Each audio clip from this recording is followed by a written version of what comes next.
جديدة من سلسلة حلقات بافس، واللي بنقدمها لحضراتكم كل أسبوع، وبتكون في مجالات مختلفة زي ماركتينج، بانكينج اند فاينانس. بس في حلقتنا وحوارنا النهاردة حبينا نتكلم عن مجال مشترك بين كل المجالات دي كلها، بداية من الانترفيو وكمان حتى الاستمرار في طبيعة العمل. علشان كده توبك النهاردة هتكون عن الانجليش. بيساعدنا النهارده في حوارنا وحلقتنا نكون مع مس دينا سامي، English Instructor and Founder of Life Triangle. اهلا بحضرتك. اهلا بيكي. دلوقتي احنا كطلبه وكمان كخارجين بنروح نعمل انترفيوز في اماكن كتير. الحقيقه ان بعض الطلبه بيبقى عندهم كده عقبه او خوف من فكره الانجليش اللي في الانترفيو. ايه هي نقدر نقول التبس اللي تساعدنا نعدي الانترفيو بمنتهى كده الراحه وما يبقاش عندنا خوف من فكره الاسئله الانجليش اللي جوه الانترفيو؟ حلو، خلينا الاول نتكلم عن الانجليش بصفه عامه ودوره في حياتنا، عشان في حياتنا المهنيه بالذات. دلوقتي اي حد رايح علشان يقدم على شغلانه هو المفروض يبقى عنده الكواليفيكيشنز المهمه اللي ليه علاقه بالوظيفه اللي هو شغال فيها، سواء HR فاينانس وات ايفر. الانجليش بقى هي وسيله لتحسين المهاره، تحسين الطريق بتاعه في الشغل ده، لكن مش هي الحاجه الاساسيه. يعني في ناس كتير جدا بيقدموا على شغل وبينجحوا فيه من غير ما اللغه تبقى عندهم كويسه. فعايزين بس اول حاجه نهايلايت عليها ان الانجليش هي وسيله وليست غايه. فانا لازم وانا بظبط الانجليش بتاعي يبقى انا عارف انا عايز ايه. انا زي ما قلت قبل كده وقلت لك، احنا الانجليش عامل زي قماشه كبيره جدا، احنا بنحدد منها احنا عايزين منها ايه. يعني انا عايز الانجليش ده عشان بيزنس، ولا مثلا داخل سوق العمل، ولا انا عايز الانجليش ده علشان مثلا هسافر. كل ما انا حددت الهدف بتاعي من اللغه، كل ما كان اسهل في ان انا اوصل للهدف اللي انا عايزه. طيب الحاجه الثانيه، انت دلوقتي بتقولي انا عايز دلوقتي التبس اند تريكس كده عشان انا عندي انترفيو. اللي انا هقوله ده هو ده ممكن يتعمل وانس اند يعني مره واحده، لكن مش هو اللايف ستايل. يعني انا دلوقتي داخل على انترفيو، فانا مثلا انت هتشوف الاسئله بتاعه الانترفيو اللي انت ممكن تتسالها وتسمع الاجابات بتاعتها وتلسن اند ريبيت. بس البوينت في ايه؟ البوينت ان انت ممكن الانترفيو الاسلوب ده هيخليك تعدي من اول انترفيو، بس مش هيخليك تكمل. طيب اكمل ازاي وان انا احسن اللغه ازاي بصفه عامه؟ عايزين نتفق على حاجه، ان اللغه تنقسم لحاجتين، او السكيلز بتاعت اللغه تنقسم لحاجتين: مدخلات انبوتس واوتبوتس، مخرجات. المدخلات دي متمثله في ايه؟ متمثله في الليسننج والريدنج، والمخرجات متمثله في السبيكنج والرايتنج. عايز احسن السبيكنج بتاعي، الكلام بتاعي، لازم اسمع كتير، ابراكتس الليسننج كتير. عايز احسن الكتابه بتاعتي، لازم اقرا كتير. قلتي من شويه جزء مهم قوي، هو ان الانجليش هو عباره عن وسيله. احنا بنلاقي دلوقتي انه البعض بقى بس بيهتم بفكره انه الاكسنت، وهي دي بقت يعني ايه الحاجه اللي هو بيبذل فيها الجهد بعيدا عن الجرامر. هل دي حاجه صح، ولا احنا بندمج بين الاثنين، ما بين الاكسنت وما بين الجرامر؟ طيب هو فكرة الاكسنت اللي احنا بنتعلمها، انا بتعلم علشان لما اسمع الكلام ده افهمه، لكن الناس بتاخد الاكسنت كوسيلة ان انا اتفشخر بيها على الناس، وده مش حاجة صح. سواء الاكسنت او الجرامر هما مهمين وكل حاجة، بس مش هو الاساسي في التواصل ما بين البني ادمين. هي اساس اللغة هدفها الكوميونيكيشن، اتواصل، ان انا اقول لك الرسالة بتاعتي فهمتيها ووصلت لك، يبقى كده اللغة ادت معايا دورها. دورنا احنا كانجلش انستراكتورز، او احنا لما بنيجي ناخد اي كورس انجلش، هو ان احنا نحسن من جوده الرساله اللي بنقولها. فانا عايزه الناس بس تخلي بالها من البوينت دي، انه احنا مش يعني انا مش بتعلم الاكسنت علشان انا انطق بيها. ماشي اوكي، عايز تتكلم بيها تمام، مفيش اي مشكله. مش عايز تتكلم بيها اتس اوكي برضو. البوينت انه هو اللغه انا بتكلم بيها عشان اتواصل مع الاخر، فهي مهاره من مهارات التواصل ليس الا. دي نقطة مهمة جدا، لأنه في ناس بقت دلوقتي تتوجه إنها تاخد كورسز بس عشان بس هي تحسن الأكسنت بعيدا عن اللغة ذات نفسها أو الممارسة. طيب لو حد اوريدي عايز إن هو يعني يمبروف الإنجليش بتاعه وياخد كورسز، بس بتقابله مشكلة إن هو لا بيمل من فكرة المحتوى التعليمي ورايح بتعلم، فمش بحس بفكرة البراكتسنج للغة. إزاي نقدر نساعد حد بيحس بالملل في فكرة إن هو بياخد كورسز؟ اي كورس عموما انجلش او غيره، لازم قبل ما ادخله لازم ابقى محدد انا داخله ليه، ايه الهدف بتاعي من الكورس ده. دي الحاجه الوحيده اللي هتخليه لما يجي يزهق مش هيزهق اصلا، لان هو خلاص عنده هدف متارجت، حاجه معينه عايز يوصل لها.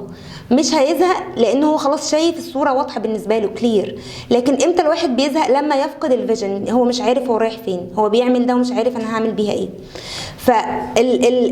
ودي اول حاجه. الحاجه الثانيه ان احنا ما ناخدش الكورس ان انا بذاكر. هو الانجليش تاني زي ما قلنا مش مذاكره، هي لايف ستايل. مظبوط. هو هابتس، ممارسه، حاجه انت بتعملها كل يوم، حاجه زي ما انت بتصحى الصبح تشرب الشاي بتاعك وتنزل وتروح وتيجي، هو هابت انت بتعملها روتين يومي. فما ينفعش حد يجي يقول لي انا عايز مثلا في 10 ايام اظبط الانجليش، او انا اظبط الانجليش عشان الانترفيو اللي جاي. اوكي حلو، في تابس ممكن تعملها، بس البوينت انه انت محتاج تدخله في روتين حياتك، يومياتك، عشان فيما بعد كمان، عشان كلايف فيما ستايل بعد بتاعتنا. قدام تقدر ان انت تبقى، هي دي حاجه جزء من شخصيتك، هي مش حاجه انت هي حاجه عامله زي عضله لما بتروح التمرين علشان تعمل عضلات في جسمك، فانت كل يوم بتعمل حاجه معينه علشان تمبروف يور سيلف. فالموضوع مش بيجي مرة واحدة، هو لازم بخطوات واحدة واحدة وروتين وحاجات صغيرة جدا اللي هي يعني كل يوم انت لو سمعت 10 دقايق اول ما بتصحى من النوم انجلش في المجال اللي انت مهتم بيه او اللي انت عايز تمبروف يور سيلف فيه، وقبل ما تنام 10 دقايق كل يوم كل يوم، انت على اخر الشهر هتكون عملت عدد ساعات حلو قوي يساعدك ان انت يحسن اللغة بتاعتك، الليفل بتاعك. دي في الاخر برضو تاكد على فكره انه هي اللغه ممارسه، مش كفكره ان انا هذاكر بس جرامر او هذاكر بس اكسنت. هما بيبقوا الاثنين مع بعض على طول كل يوم، عشان ما بتاخدش يعني مش بناخدها نقطه او خطوه واحده. لانه في ناس بتحس انه انا رحت النهارده اتعلم في مكان او في كورس انا ما اتعلمتش اللي انا عايزاه، فما بتكملش الكورس بتاعها. فكره بقى في حاجه كمان مهمه جدا علشان الواحد ما يزهقش وهو بيتعلم اي لغه، فكره الصحبه، الكوميونتي. لازم تبقى انت اي طريق هتمشي فيه لوحدك غصب عنك هتزهق وتقع وتمل. يبقى معاك صحبه تدعمك ونسبورت، تدعم معاك ان انت تحقق الهدف، يبقى عندهم نفس الهدف بتاعك ونفس الفيجن بتاعتك. ده بيخليك اقوى، بيخلي الملل يقل، انتوا مع بعض اللي بيقع بيقوم التاني. ففكره الكوميونتي، فكره البراكتسنج بتاعت الانجليش دي مهمه جدا. حتى ده بنشوفه فكره دلوقتي الالعاب او الكونفرزيشنز اللي بتبقى بين الجروبس، ان هم بيتكلموا وبيشجعوا بعض بالانجلش، فكل واحد فيهم يقدر انه يقول حاجه والتاني يستفيد. مظبوط كده، بالظبط. طيب فكره بقى ان انا يعني احنا قلنا لازم يبقى عندنا هدف او عارفين المجال بالظبط. اذا هو كده كل مجال له الانجليش الخاص بيه، ولا لا هو حد ممكن يكتفي بالجنرال انجليش مثلا بس ومفيش فرق مثلا عن البيزنس انجليش؟ بصي، هو حسب الهدف. خلينا ندي امثله. يعني انا مثلا واحد هدفي ان انا عايزه ابدا في سوق العمل، عايزه اشتغل، عايزه ابدا شغلانه، فده الانجليش بتاعه او التارجت بتاعه هيبقى بيتارجت البيزنس انجليش. هو عايز يتعلم الترمينولوجيز اللي بتستخدم بالانجليش في المجال الشغل، الميتنج ازاي يعمل ميتنج، ازاي يهندل ميتنج بالانجليش مثلا. دي هتبقى كلها حاجات مهمه، فهيبقى التارجت بتاعه مثلا بيزنس انجليش. طب انا واحد عايزه اسافر مثلا واتعامل في الكوميونتي هناك وفي السوشيال لايف هناك والحياه عموما، ده هيبقى مثلا هيميل اكتر للجنرال انجليش، ان هو الحياه العامه ازاي بيتعامل باللغه الانجليزيه. هي الفكره احنا الماتيريالز بتاعت الانجليش موجوده في كل حته وفور فري، بس الفكره انا استخدم ايه امتى وفين. يعني مش كل ماتيريال انا بتجيلي اقدر استخدمها او اتعلم منها. هعرف اتعلم منها امتى؟ ابقى محدده الهدف بتاعي، انا عارفه انا عايز اعمل ايه، انا عايزه اوصل لفين، عايزه اكون بعمل حوار في التلفزيون بالانجلش، عايزه اكون عندي مثلا امتحان ايلتس وعايزه اظبط الانجليش بتاعي عشان كده مثلا. فيبقى في هدف واضح، الهدف ده هو اللي بيخليك حتى تعرف تختار الماتيريالز اللي انت بتبقى قدامك ومعروض عليك. يعني كل ده بيتوقف على ان احنا نحدد احنا عايزين ايه بالظبط، وايه المجال اللي احنا هنكمل فيه، او حتى ندور في الجوب اوبورتونيتيز بتاعته علشان نقدر نحدد الانجليش بتاعنا، عشان ما نحسش مثلا بملل او احنا ناخد طريق تاني، مع طبعا اللغه والممارسه دي. يعني ده شيء اساسي. بصي، هو دايما بيبقى فيه حاجه في كل حاجه احنا بنعملها، سواء بنتعلم لغه او بنتعلم اي حاجه، فكرتنا عنها، الصوره الذهنيه او الصوره النمطيه عنها. فاحنا عندنا صوره نمطيه عن ان انا اتعلم انجليش او ان انا اظبط الانجليش بتاعي ان هي مذاكره حقيقي. لا، الانجليش مش مذاكره، الانجليش مش مذاكره، الانجليش ممارسه. يعني اسمع مزيكا، اتفرج على فيلم، اكتب رساله او اكتب اليوميات بتاعتي، انا عملت ايه النهارده في اليوم، ابدا في ثينكينج انجلش تكنيكس. دي طريقه تفكير بالانجلش، ان انت بتحول طريقه تفكيرك من العربي للانجلش بحاجات بسيطه جدا، ان انت تبدا تحول كل حاجه حواليك انت عارفها بالعربي تسميها بالانجلش. حاجات انت بتلعب، احنا بنلعب. حتى ممكن في المواصلات نسمع الانجليش بودكاست مثلا، ده مش هياخد، بتبقى مثلا 5 دقايق او 6 دقايق، هيتحسن كلها حاجات من عندنا. الموضوع كله في الفكر، ازاي انا بشوف الحاجه، ايه الصوره الذهنيه بتاعتي عن الشيء ايه. معظم الحاجات بتبقى ممله عشان انت صورتك الذهنيه عنها كده، بس مش شرط تبقى هي ممله خالص، بالعكس ممكن تبقى ممتعه نفس الحاجه، بس نغير وجهه نظرها عنها. الحقيقه دي كانت يعني بوينت مهمه جدا، يعني هتنقلنا لنقطه مهمه برضو في اخر حلقتنا النهارده، وهو انه ايه هي التبس اللي نقدر نقدمها للستودنتس او حتى الفريش جرادز اللي عايزين هم فعلا يحسنوا الانجليش بتاعهم، او ان هم دلوقتي بيدوروا على جوب اوبورتونيتيز وحاسين انه لا الانجليش هو عقبه ومستصعبينه، مع ان من كلام حضرتك الموضوع طلع ابسط واسهل بكتير قوي. طيب اول حاجه انه هنحط معتقد كده ان مفيش حاجه صعبه، كل حاجه بتيجي بالتدريب. وان احنا دايما كان في مثل او انا حاجه انا ماشيه بيها، اكبر للمشكله تصغر لك، اصغر للمشكله تكبر لك. انت شايف الانجليش مشكله، اوكي تمام، هتكبر لها وخليك انت اكبر منها، هتشوفها صغيره وتقدر تتحكم فيها وتعمل لها بلان وتشتغل عليها. هتشوفها ان هي اكبر منك هتاكلك، يعني هتنهي، هتقضي عليك. فالفكره في ايه؟ اول حاجه ان شاء الله انا اقدر اعملها، دي اول بوينت. البوينت الثانيه نبدا نشوف نحدد الهدف زي ما قلنا. البوينت الثالثه نحط بلان انا عايزه اروح فين.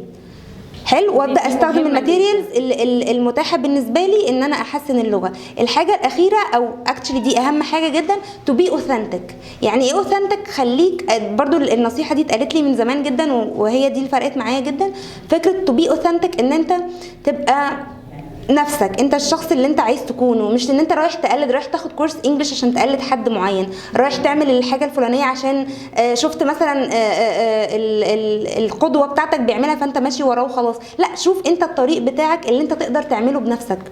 فدي هي اللي تخليك تقدر تختار بقى كل الاوبشنز اللي بتبقى متاحه بالنسبه لك. نقدر نقول انه لكل شخص هي رحلته المختلفه واهدافه، ما يحبطش بس ان هو لسه ما اتعلمش عشان هو لسه في البدايه ويقارن نفسه بغيره بحد بقاله كتير في المجال ده.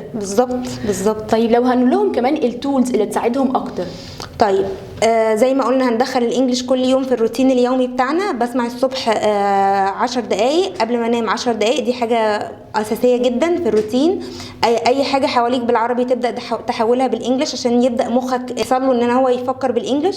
الحاجه الثالثه ودي حاجه يعني انا برشحها لكل الناس، نعمل مديتيشن كل يوم 20 دقيقه. حلو ده بيهدي النفسيه جدا ويخليك الصوره تبقى بالنسبه لك واضحه، انا عايز ايه، عايز اعمل ايه، تهدي اعصابك جدا. بتخليك يعني اللي بيجرب الموضوع ده هو بيفهم او بيشوف ان النتائج بتاعتها بتبقى هايله جدا. والحاجه الاخيره ركز، لو انت برضو عايز تكتشف او ايه الحاجه اللي انت الطريق بتاعك، افتكر وانت صغير ايه الحاجات اللي انت كنت بتعملها وانت ممكن تعملها دلوقتي وبتعملها ببلاش من غير فلوس. هي دي التالنت بتاعتك، الحته دي بتاعتك انت، هتكتشفها ازاي؟ شوف الحاجه اللي انت ممكن تعملها ببلاش وتبقى مبسوط بيها. حلو قوي، لانه بعض الناس بيفتكروا ان هو بس عشان يعني لازم اروح في مكان كبير او ادفع فلوس كتير عشان انا اتعلم، وفي حاجات تانية صغيره زي احنا قلنا نسمع الصبح او على طول نتكلم مع الغير، دي حاجات مش مكلفه وهتبقى جزء من اللايف ستايل بتاعتنا. بالظبط كده. الحقيقه ان التبس اند تولز كلها الحقيقه ممتعه وسهله جدا، وشكرا كمان لتوضيح حضرتك والمعلومات الجميله دي اللي هي ممكن تكون فعلا هي بسيطه بس يعني نورت اكيد طبعا ان ناس كتير قوي عايزه تبدا فكره مجال الانجليش بس هم بيكونوا خايفين او محبطين. شكرا لحضرتك. خلصت حلقتنا النهارده من سلسله باوس في الحلقات اللي كانت عن مجال الانجليش. استنونا في الحلقات الجايه في مجالات كتير، استنونا.